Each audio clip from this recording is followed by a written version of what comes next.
Welcome to the BroadswordMedia. This is Sean. And I'm Mark. And today we're going to review The Dark Knight. So the Joker robs the bank, and what it does, it allows him to finance his exploits for the rest of the movie. The Joker is like no one you've ever seen, right? This guy cares nothing for money, power, figurehead placement, or anything, right? For all intents and purposes, he is a he is a ghost, right? Same as Batman. That's the thing about him, is they're both ghosts. They don't actually exist unless you actually physically meet them, right? Yeah, it's a good point actually, because even in the movie, the Joker, when he confronts Batman, or when they confront each other, he goes on saying how they're both so similar. They both, they're both pretty much invisible. Mm-hmm. Both the Joker and Batman, they are both ghosts, right? They do not exist in our world, right? They simply have a purpose, and then they fulfill that purpose, right? There's nothing that they want to better themselves. Batman and Joker don't really care about bettering themselves by any means. Batman wants what's good for everybody, while the Joker really just wants to make chaos, make things bad for everybody, make them turn on each other. Everything that Batman is against. He's not above sacrificing his own guys, or taking the mob down as well. All he wants is to spread uncertainty and fear. Yeah, absolutely.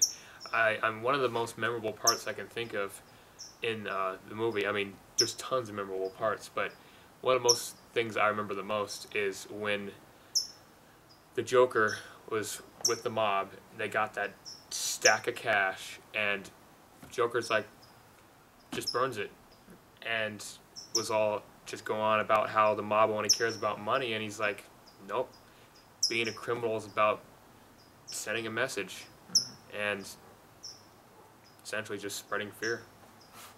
Not only is this guy a psychopath, but he's also a businessman when he needs to be. He gets the job done, whatever he needs, right?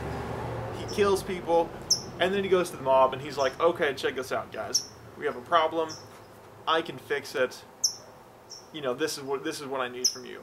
And they don't believe him at first, right? They believe they can deal with Batman on their own, but they're wrong, right? Eventually, they do contact him to collaborate with him. That's right, and the Joker pretty much has all the power. He manipulates the mob to do whatever it takes, and does a lot of things of his own. I mean, he even took down the Batmobile in that movie. This guy knows how to manipulate people into doing exactly what he wants. And he knows how to make them scared. He knows how to unravel them. People believe in the illusion of security that they have in their society, right? He comes along and he's like, yeah, that's just not true. I fully agree with you about how he can manipulate people to do exactly what he wants. He even went after Harvey Dent when Harvey Dent was at his very worst, all messed up in the hospital, and managed to get a man who seemed to be the brightest spot in their justice system to do really terrible things. And it was methodical what he did. He caused him to go through the worst thing he's ever gone through, losing half his face, and more importantly, losing his the love of his life. More importantly, losing the love of his life, and just drove him mad and picked the perfect time to talk to him and convinced him to do really bad things. He makes very specific moves to destroy this blanket of security that people have, right? He kills a police commissioner, right? He kills a judge, and he also goes after Harvey Dent. However, the third part didn't exactly take, because Batman was there and was able to combat him.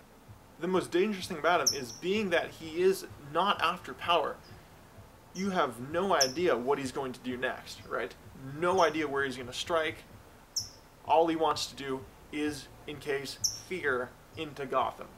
And for the most part, for a lot of it, the Joker was getting a lot of what he wanted. I mean, he, unlike Batman Begins, in the Dark Knight, you already knew who the villain was the whole movie. In Batman Begins, it took a while to reveal who like the final villain was going to be. There were a few villains, that's for sure. And the Dark Knight, you know straight ahead, it's the Joker, and he pretty much starts getting what he wants the whole movie until Batman and his team at Wayne Enterprises finally get exactly what they need together to eventually overcome this madman.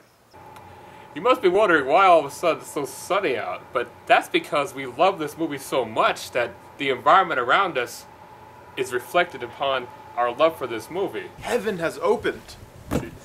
So if we can announce our rating. Yep, that's sure true. My rating is a perfect 10. I tried to find flaws in it, but I just couldn't. It's the best movie I've ever seen. This movie is nothing less than perfection, right? You cannot give it less than a 10. If you add those two up, that's a 20. So this is what we think of The Dark Knight.